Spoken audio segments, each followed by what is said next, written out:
Olá para você de todo o Brasil. Começa agora o Norte Investigação, um programa do Grupo Norte de Comunicação, presente nos estados do Amazonas, Acre, Roraima, Rondônia, Tocantins e pela Rádio Norte FM em Brasília, no Distrito Federal.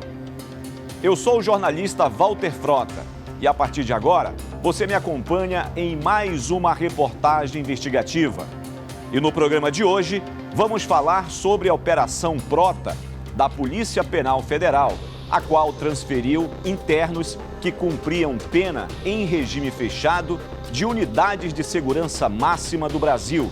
E o detalhe da operação está na transferência de 2 líderes de uma das maiores facções criminosas do norte do país. Acompanhe agora na reportagem investigativa.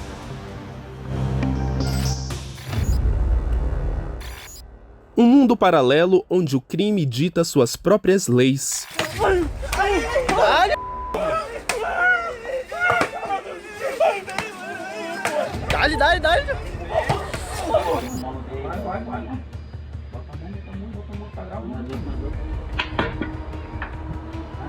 Fala que tu é um traidor. Eu dei, mano, eu sou traidor porque eu dei o irmão que é de camisa, mano. Eu dei, mano, eu fui covarde, entendeu, mano? Nessa parte fui... No início de 2018, presos ligados à maior facção do Rio de Janeiro firmaram um pacto com criminosos do Amazonas dentro de um presídio federal para criar laços firmes e dominar o escoamento de drogas pelos rios da Amazônia, a chamada Rota de Solimões. De acordo com o relatório da Polícia Federal, a partir desse pacto, iniciou-se o fim da facção denominada Família do Norte, onde tinham como principais lideranças os narcotraficantes José Roberto Fernandes Barbosa, Gelson Lima Carnaúba e João Pinto Carioca. Em 2019, um racha entre as lideranças da FDN causou uma das maiores rebeliões em presídios da região norte. Somente no Amazonas foram registrados mais de 50 mortos durante 2 dias de conflitos nas unidades prisionais do estado.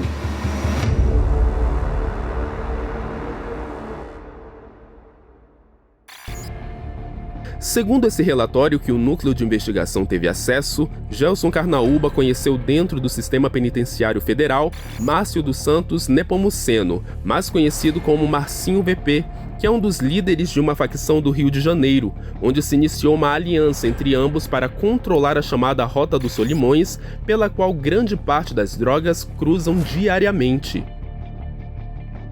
Por esses caminhos, com barcos e pequenos aviões, são transportadas drogas do Peru, Bolívia e Colômbia. Segundo o levantamento da polícia, essas são as rotas onde passam principalmente skunk e cocaína. Após passarem pelo Amazonas, as drogas chegam ao Pará. Parte do entorpecente vai para o porto de Barcarena e de lá segue para a Europa.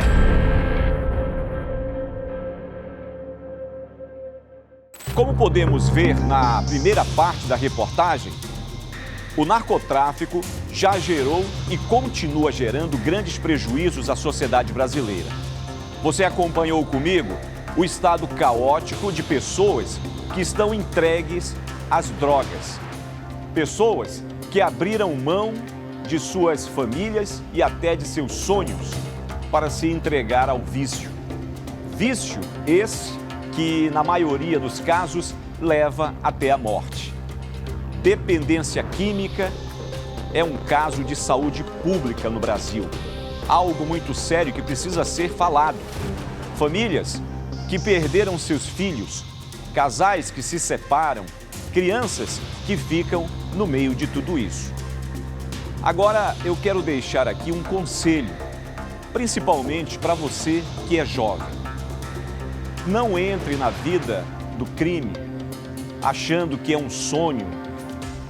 É possível você construir a sua vida através de estudo, de um trabalho digno.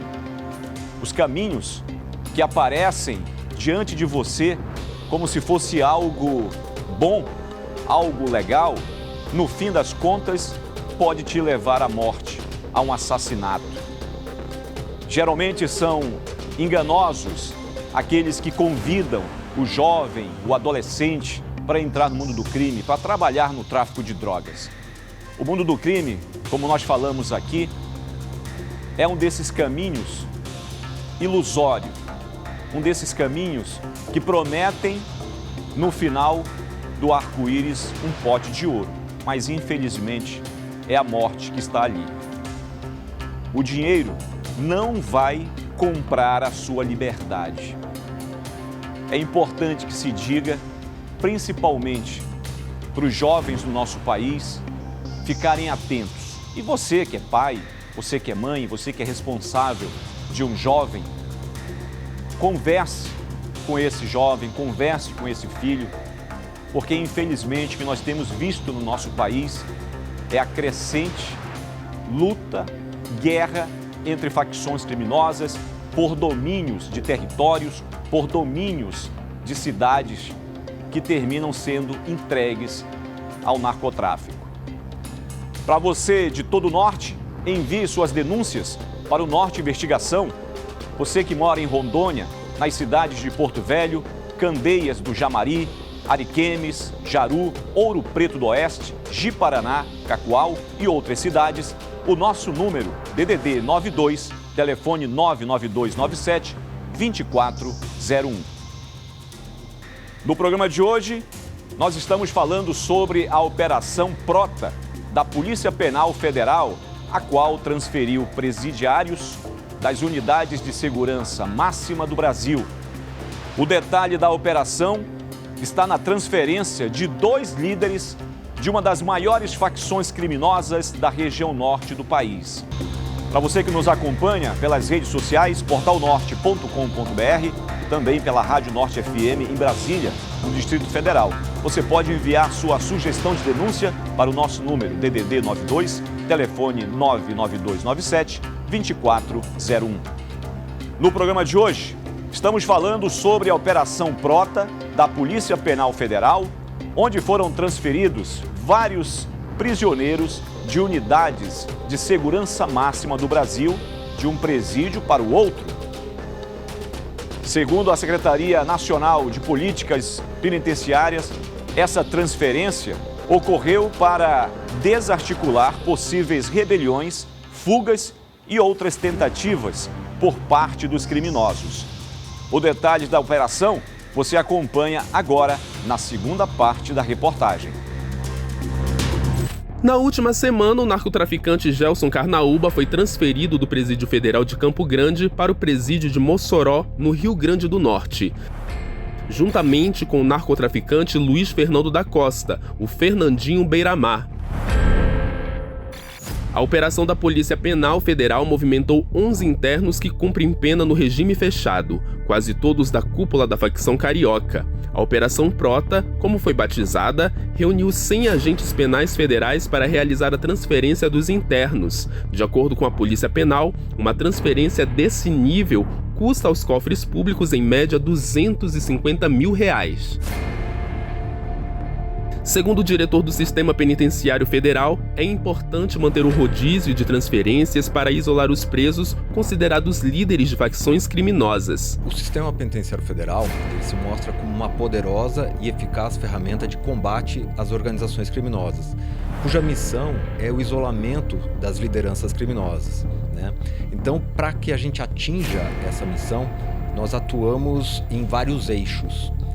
Um desses eixos é o procedimental, que pode ser externo e interno. Dentro desse eixo, um desses fatores é o rodízio de presos, de pessoas privadas de liberdade entre as penitenciárias federais, que ocorre de forma periódica, mas sem um prazo definido. Ele ainda destacou o principal objetivo dessa transferência periódica. Bom, o objetivo principal, como nossa missão é o isolamento das lideranças criminosas, o objetivo principal é evitar que a permanência prolongada da pessoa privada de liberdade em determinado estabelecimento prisional possa causar algum risco à segurança. Para isso, são realizado um estudo, com diversos fatores de influência cruzados com os riscos analisados. Disso resulta uma matriz de risco, uma matriz de responsabilidade, que direciona para onde esse preso vai ser encaminhado. Nossa equipe falou com a advogada de defesa do narcotraficante Gelson Carnaúba, que alegou a inocência do seu cliente e afirmou que não há indícios de envolvimento dele com a rebelião nos presídios em Manaus em 2019. É importante mencionar que Gelson só tem contato com seus familiares e advogados constituídos e que toda a comunicação se dá por meio de áudio e vídeo, em que as partes são separadas por um vidro blindado, demonstrando que se algum dia o meu cliente teve algum tipo de envolvimento com o crime, esse há 10 anos, incluído no sistema mais seguro do Brasil, não pode ser acusado de envolvimento com crimes que acontecem contemporâneos de forma culpabilidade objetiva. Toda operação dessa magnitude, envolve um trabalho de planejamento extremamente minucioso e também um trabalho integrado, não só do Sistema Penitenciário Federal, mas também de outras forças de segurança pública. Então há um planejamento iniciado dentro do Sistema Penitenciário Federal, dentro da Secretaria Nacional de Políticas Penais, e integrado com as demais forças de segurança, visando então a segurança de todo esse aparato, de todo o procedimento, para que a gente tenha um deslocamento, enfim, com êxito, com sucesso.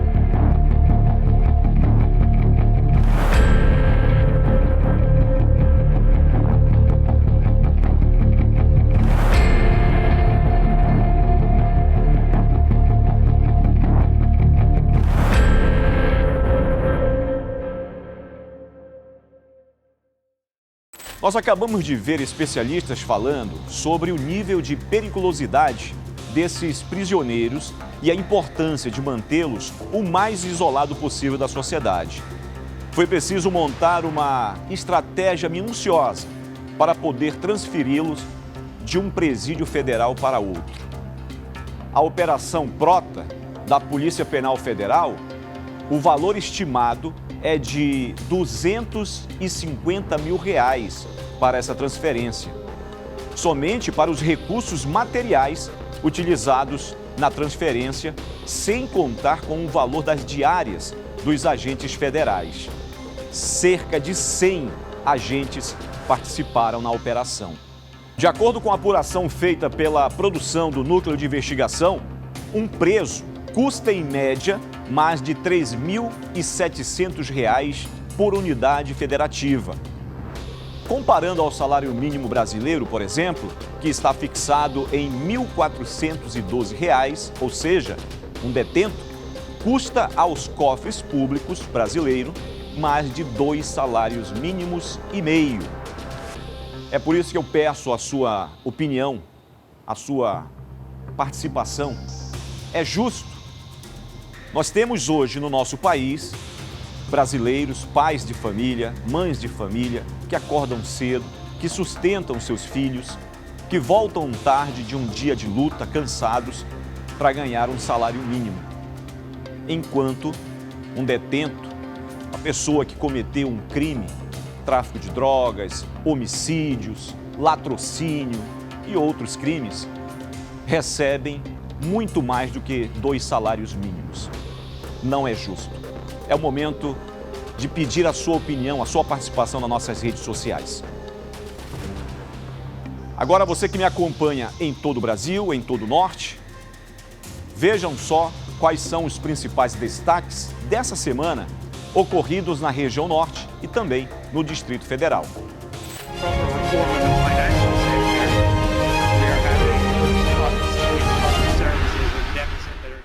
Na tarde dessa quarta-feira, um homem identificado como José Francenildo matou sua companheira Maria Marciana, de apenas 17 anos, em Tarauacá, interior do Acre. Segundo as informações, por volta das 16 horas, no bairro Triângulo, Francenildo, conhecido por vender bombons e cigarros no canteiro da Avenida Tancredo Neves, matou a vítima com cerca de 17 facadas. A arma branca usada no crime foi achada próxima ao corpo da vítima pela Polícia Militar, que foi a primeira autoridade a chegar ao local. No fim da tarde da quarta-feira, a Polícia Civil do Acre, em ação conjunta com a Polícia Militar, agiu rapidamente e prendeu em flagrante o suspeito, que foi localizado na BR-364, sentido Feijó, a cerca de 14 quilômetros de distância da cidade. O acusado agora encontra-se à disposição da Justiça, aguardando as devidas providências legais. Aqui em Roraima, o governador do estado foi cassado pela terceira vez pelo Tribunal Regional Eleitoral. Desse terceiro julgamento, mais uma vez, Denário foi condenado por condutas vedadas. Dessa vez, ele teria enviado um recurso no valor de 70 milhões para municípios que seriam apoiadores da sua campanha na eleição de 2022. E deixando de fora algumas cidades que os prefeitos do município não apoiavam a candidatura de Antônio Denário à eleição de governador. É importante destacar que no ano de 2023, Antônio Denário teve seu mandato cassado pelo menos 2 vezes. A primeira teria sido por usar o programa social Cesta da Família com objetivo eleitoreiro. Na segunda vez, em novembro do ano passado, ele também foi cassado por usar outro programa social com o mesmo objetivo, só que dessa vez era o programa Morar Melhor, que reformava residências de pessoas carentes aqui no estado de Roraima. A defesa do governador informou em nota que vai recorrer aos tribunais superiores. A nossa equipe de reportagem do Grupo Norte de Comunicação entrou em contato com o Tribunal Superior Eleitoral e, segundo a nota, eles informaram que o processo de cassação do governador Antônio Denário ainda nem saíram do estado de Roraima. Agora vamos para Tocantins conferir mais informações. No Tocantins, investigações que iniciaram no ano passado resultaram em 12 mandados de busca e apreensão contra 12 advogados em escritórios de Ananás, Araguacema, Araguaína, Augustinópolis, Buriti, Dois Irmãos, Goiatins e Palmas. As investigações apontaram que esses advogados usaram dados de aposentados e também indígenas. Eles usaram esses dados e ajuizaram ações em massa contra instituições financeiras. Os investigados poderão responder por vários crimes, entre eles furto qualificado, falsidade ideológica e fraude processual. A Ordem dos Advogados do Brasil, seccional Tocantins, informou que está acompanhando a operação e que assim que tiver acesso ao processo, irá se pronunciar.